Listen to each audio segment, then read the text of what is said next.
Hello and welcome. I'm Lynn Fries, producer of Global Political Economy, or GPEnewsdocs. In this segment, guest Jomo K.S. will be sharing his views on some economic policy and development issues. Jomo K.S. is a prominent Malaysian economist and senior advisor at the Khazanah Research Institute. He's a distinguished academic and a veteran diplomat who's held high-level positions at the United Nations Rome and the UN New York headquarters, notably as Assistant Director General for Economic and Social Development of the Food and Agriculture Organization in Rome, and as Assistant Secretary General for Economic Development at UNDESA in New York. Among numerous other distinctions, he was awarded the Lynn Prize for advancing the frontiers of economic thought. Welcome, Jomo. Thank you very much, Lynn. At an International Development Economics Associates event, you recently spoke on the topic of U.S. policies that, as you framed it, are driving the world to war and depression. What are some of the key points that you wanted to get across in that public lecture? I think it's in the interests of all people, in the rich countries as well as developing countries, to recognize the really existential threats which we face in the world today. And these are threefold. We have the long-term problem of sustainability, which there's much more attention to, especially because of the growing recognition of the challenges posed by global warming. But we have to recognize these two additional problems that of an induced stagnation and depression, which would set back even further the regression which has already begun. As you know from all the data which has been reported on the so-called Sustainable Development Goals, there has been minimal progress on the Sustainable Development Goals and considerable regression. Okay. Now, this has been variously blamed on primarily on the pandemic, but I would insist on emphasizing the effects of the withdrawal from quantitative easing. I would insist on the role of the Cold War, which began at least almost a decade ago, and I would also insist on recognizing how the sanctions, which are all illegal under the UN Charter, all these sanctions have basically reversed much of the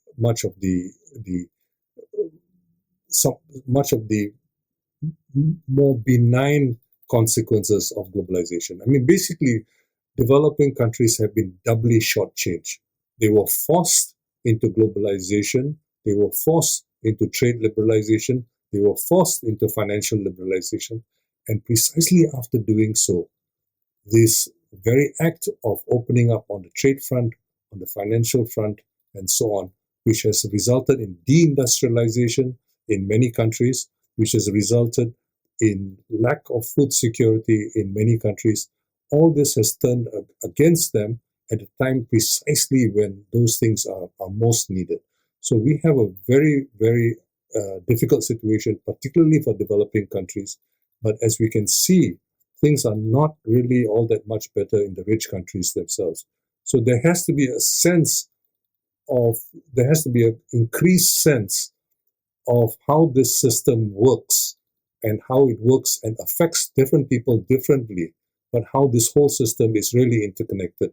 To deal then with the existential threats we face in the world today, you say we all need to be more aware of how the whole system is interconnected and the effect U.S. policies are having in this system. You've given us a picture of how the workings of this interconnected system has left developing countries in a vulnerable and very difficult situation. Expand more on your point that things are not really all that much better in the rich countries. Let me suggest that the various developments of the last few decades have been problematic not only for the rest of the world. they have been hugely problematic for the US. And we all know about the concentration of power in the US.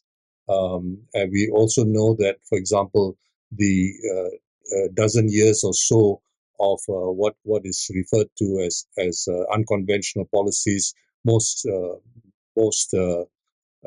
easily associated with something called quantitative easing or QE, that largely did not enhance US productive capacities, did not enhance US ability to lead, to enhance its leadership in a variety of areas of technology. And so what it allowed was for others to catch up.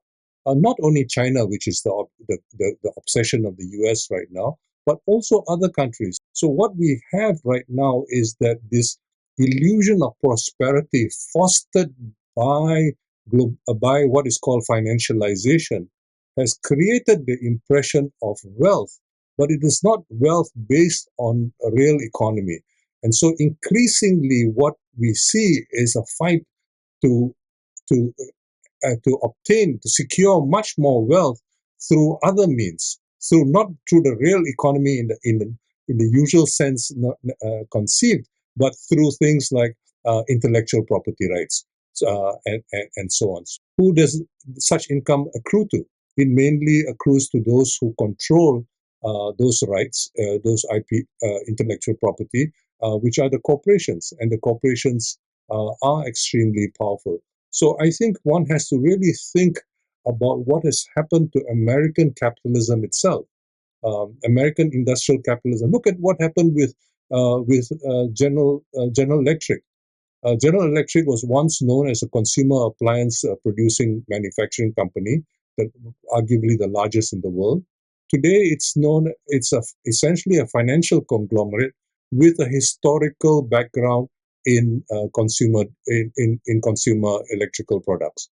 If we look at, for example, what happened during the last decade with QE and what shareholder buybacks and so on and so forth, all this undoubtedly they have enriched a great number of people. But I think it would be a stretch to suggest that the real economy and American technological leadership has been strengthened during this period. In fact, the converse has happened, and this is precisely the crisis which it faces right now. So American capitalism is on the decline, not so much because others have overtaken it or are in the process of overtaking it, but because it deteriorated. And for this, I think one has to look at national leadership over recent decades and how who spoke for business, who spoke for capital, has increasingly moved from the real economy to the world of finance.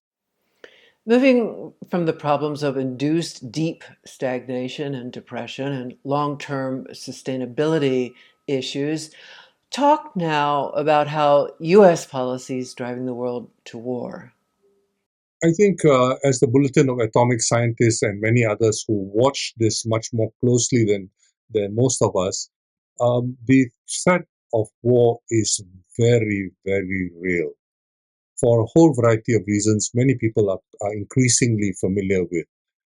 But the kind of rhetoric, the kind of behavior which passes for diplomatic behavior, it almost seems as if diplomacy has taken a back seat. There's no more room for diplomacy. Very often, it's not necessarily the generals are pushing for war. It is what some people in America might refer to as the chicken hawks. But whatever the case might be, we see a huge possibilities. For example, for the strengthening of what President Eisenhower warned about, the military-industrial complex, and so the possibility of war is a very real on the Western side, on the American side, but it's also very real on the part of Russia. One has to remember that in the 3 years after the end of the Soviet Union, the Russian economy collapsed by half. Okay, collapsed by half. I have to emphasize, it's not, I don't want to finger point and say who was to blame for all this, but it collapsed by half, and it took more than a couple of decades for the Russians to rebuild the economy. So they are now back at where they were then. Okay, and they have not been in a position to to acquire a very new military arsenal appropriate for this age. They are in a situation where they have the leftovers from the late Soviet period, and that's all they have. And what was that? That was essentially a period of which where there was a nuclear race going on towards what was called MAD, mutually assured destruction. That was the kind of situation. So right now, I mean, look at what happens in Ukraine when Russia wants to get the what do you call it, drones. It has to turn to Iran of all countries to get drones. This is the kind of this is the Russia we're talking about today. So it's not a Russia, and the Russian economy is less than 10% of the size of the U.S. economy. So it's nowhere near near parity, but it did come close to parity during the Soviet period, and that's the arsenal it has. So when you push Russia, and it doesn't have anything else to count on, it can't even count on China on as far as some of these things are concerned. What will it do? It will resort to what it has, which is the nuclear arsenal. And this, I think, is a very, very grave and danger. And that's why the pushing and threatening Russia over the last 3 decades or so was a very, very dangerous game. And I suspect, I have no proof for this, that Putin does not believe that any successor of his will be able to deal with this issue. And he felt obliged to. But one should also remember, it wasn't Putin who wanted to go into the eastern part of Ukraine. It was the Russian Duma, the Russian Parliament, which passed a resolution demanding that Putin do so. So it's a very complex situation, which we have been oversimplified into the ogre of Vladimir Putin. But it's a very, very complex and very dangerous situation, precisely because we are dealing with caricatures rather than trying to understand how dangerous and vulnerable the present situation is. So I'm very concerned about war, and that's why I insist on pacifism. And developing countries in general and non-aligned countries in general know that they are not going to be a third force by any stretch of the imagination on the military front. So they have a strong interest in finding diplomatic and other peaceful means to resolve international differences. So they have a very strong stake in this, and the developing countries have been in a very vulnerable situation, especially at the end of the Cold War, where there was no longer any incentive to try to entice friends in the developing countries by providing aid and so on. So aid has gone down to developing countries, and even the new commitments, for example, relating to climate finance, have not been met. And there was a promise of a significant increase in climate finance from the year 2020. Nobody even talks about it these days in Europe. And then what do we see? 2 years ago, almost 2 years ago, there was a promise to get rid of coal. And right after the Ukraine war begins, Germany is going back to coal. I mean, this is a world where developing countries feel that they have very little voice, nobody is paying much attention, and that they are the victims of this changing international rivalries. And so they have a strong vested interest. They don't want to be part of either camp. They have no particular interest in aligning with Russia or China or Iran. So they would prefer to be non-aligned. And that space to recognize a third space for non-alignment is something which is very important, which both sides, both protagonists both sides in the current Cold War, if you will, have to appreciate and recognize. And this is particularly important because one of the other casualties of the unipolar world after the end of the First Cold War was the decline of multilateralism. Multilateralism, as a former UN civil servant, I can attest to this.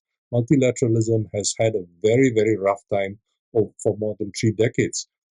Developing countries have a strong vested interest, you say, not to be part of either camp of international rivalries in the new Cold War, Cold War 2.0.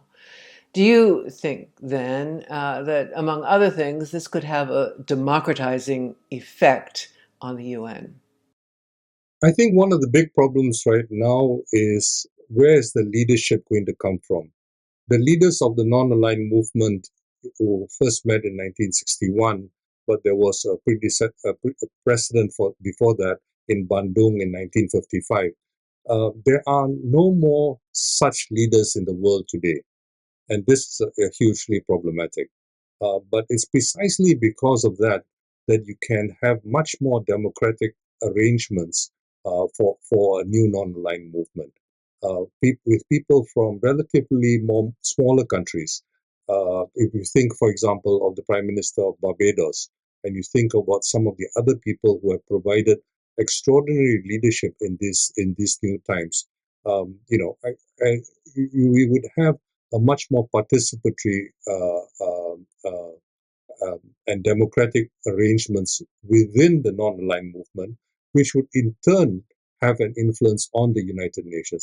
With respect to efforts to democratize the UN, comment on the defunding of multilateralism. In other words, do you see this as a serious problem for the more democratic fora within the UN? Yes, this is a very, very major problem where, organization after organization within the UN system, and I'm talking about the World Health Organization, the Food and Agriculture Organization, and UNIDO, and so on, have face a situation where if they do what they're supposed to do, they are deprived of funding and are unable to operate. And this has become a pattern. So, for example, the US and the UK and a couple of other countries pulled out of UNIDO, the United Nations Industrial Development Organization, and a whole variety of other institutions have been held hostage by rich countries. So the result has been many of these institutions, they are grossly underfunded. And the member states themselves are complicit because they are not prepared to come up with for alternative funding. So the organizations uh, make all kinds of compromises. So you have a situation where um, the powerful corporate interests have been able to take advantage of this and sneak in their agenda. And to advance their agenda, the go-to mechanism for powerful corporate interest has proven to be the World Economic Forum type multi-stakeholder arrangements. So it's not surprising to see the WEF listed in the US-led big power bloc uh, presented in your lecture. I'm thinking here of your visual showing NAM 2.0 plus G77.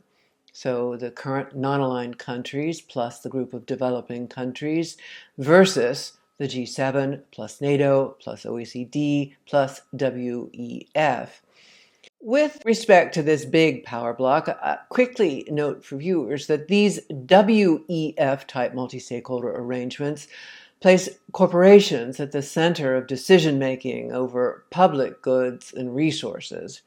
So it's not so hard to understand why they're so well funded.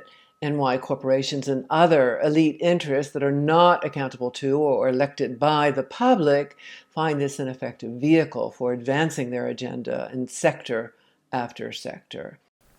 And why in sector after sector, from food and agriculture to big tech, health, the environment, education, you name it. Broad-based coalitions like, for example, the People's Working Group on Multi-Stakeholderism have called this out as the corporate takeover of global governance. And also of special relevance to today's conversation, in this case, with respect to the G7 and OECD, I'll briefly cite some award-winning research published in 2000 by John Braithwaite and Peter Drahos.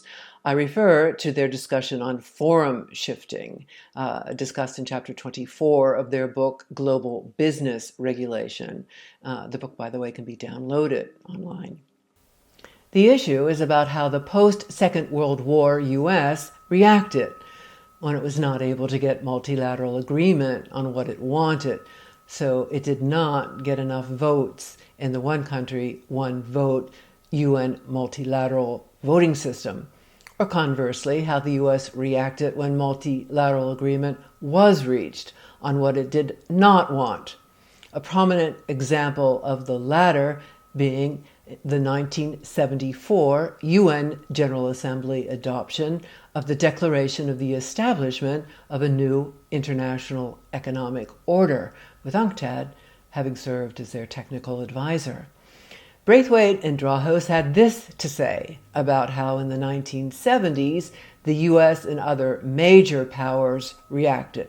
In chapter 26, and under the header, Recapturing the Sovereignty of the People, they wrote, quote, when UNCTAD became a more genuinely democratic force for a new international economic order where developing countries could use their superior numbers to win votes, they set up the G7 to make the major coordinating decisions on the international economic order.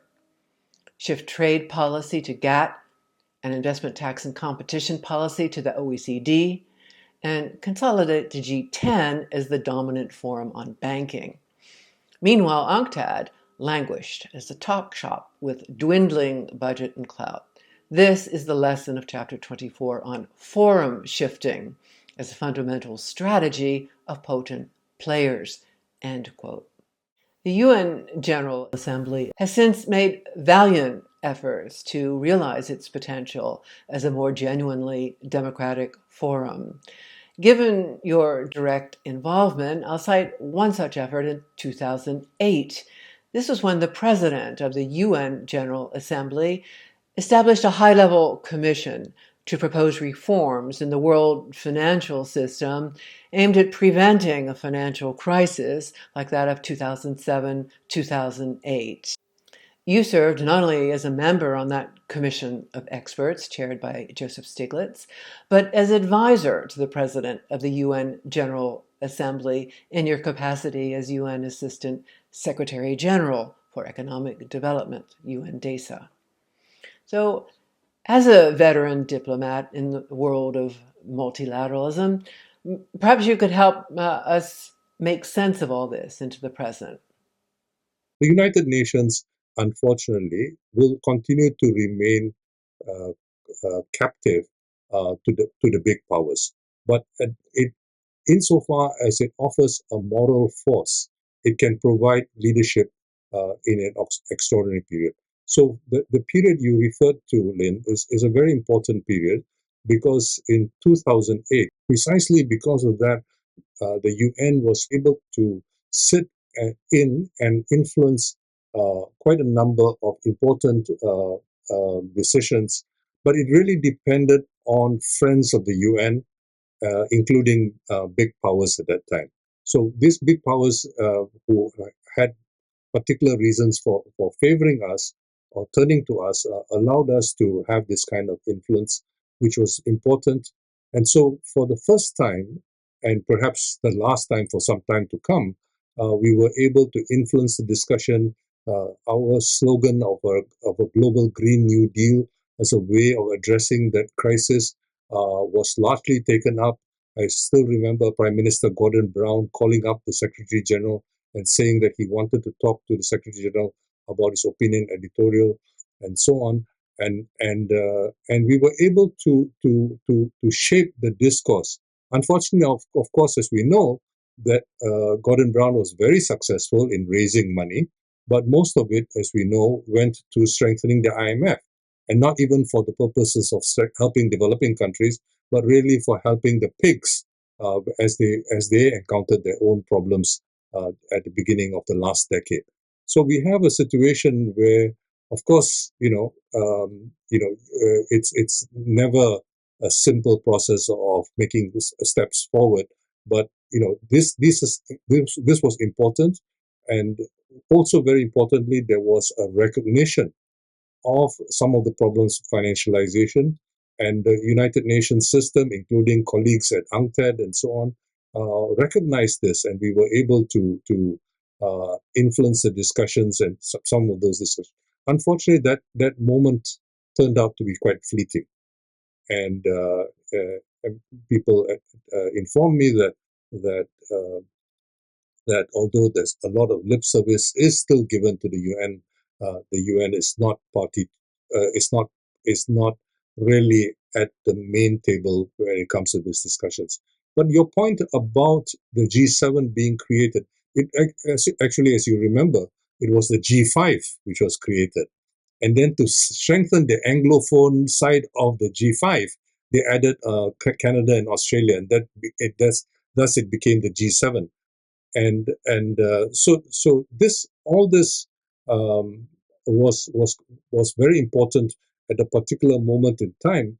But the very fact that there was a felt need for the G7 to be created uh, is in a sense a testimony to the significance of 1974 and the new international economic order.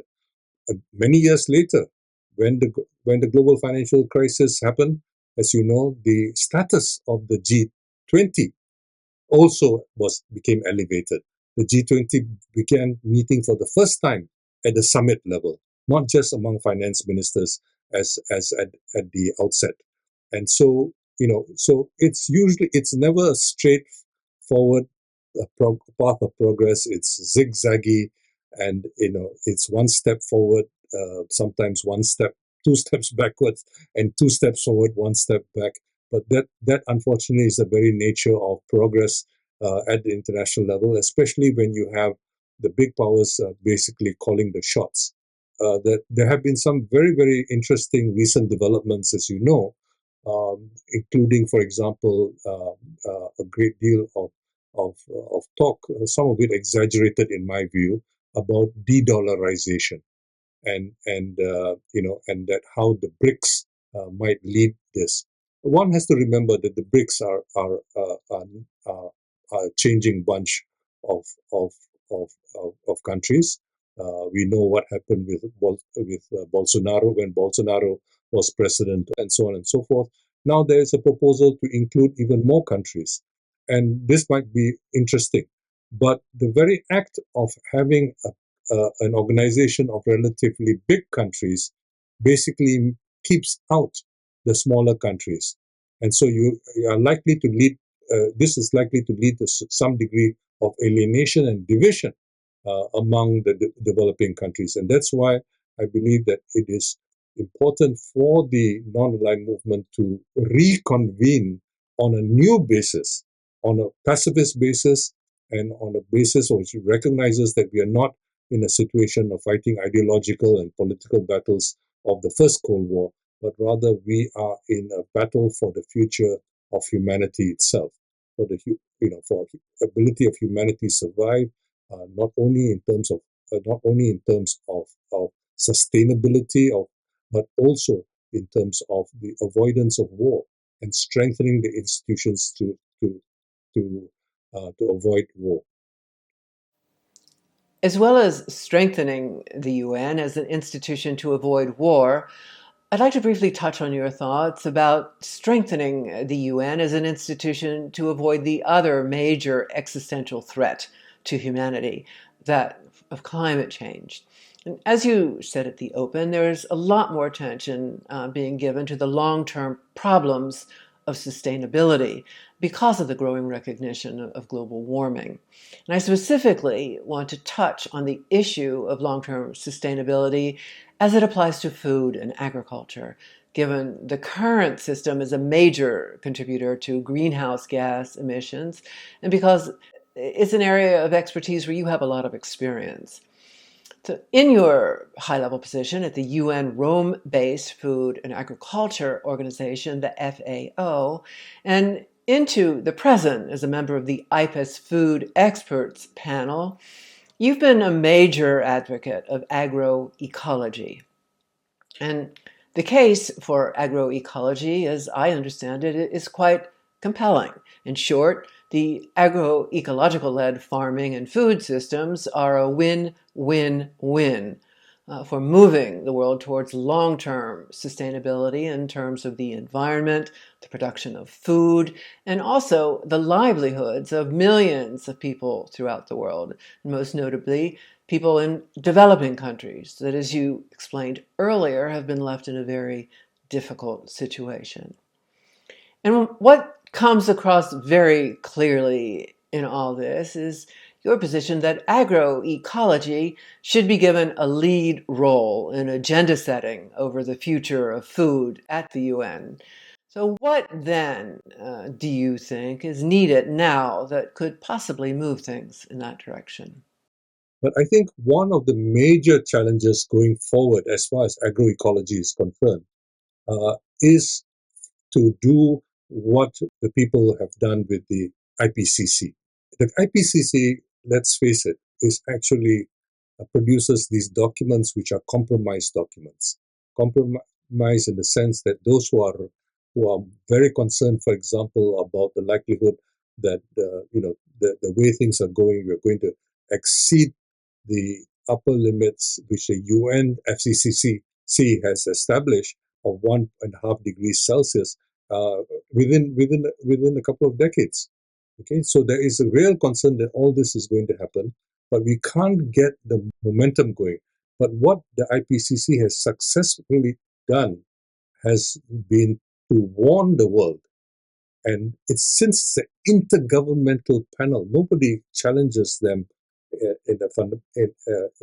Everybody is sort of recognizes that it's a compromise document, but its credibility remains largely intact. And this is what is needed right now to rescue the future of food and food agriculture, especially from the clutches of the corporate of agribusiness and the agrochemical companies. This is how I would see this as possibly of getting out of the situation, the mess we are in. And it's left to the Secretary General as to whether he will exercise that kind of leadership. And the Director General of the Food and Agriculture Organization is not averse to it, but he wants to keep the organization together. And so the government representatives at these meetings will need to insist on an intergovernmental panel rather than one of these so-called multi-stakeholder arrangements where the corporations come and take over simply because they have all this money with them. Jomo K.S., thank you. Thank you, Lynn. And from GPEnewsdocs, coming to you from Geneva, Switzerland, thank you for joining us.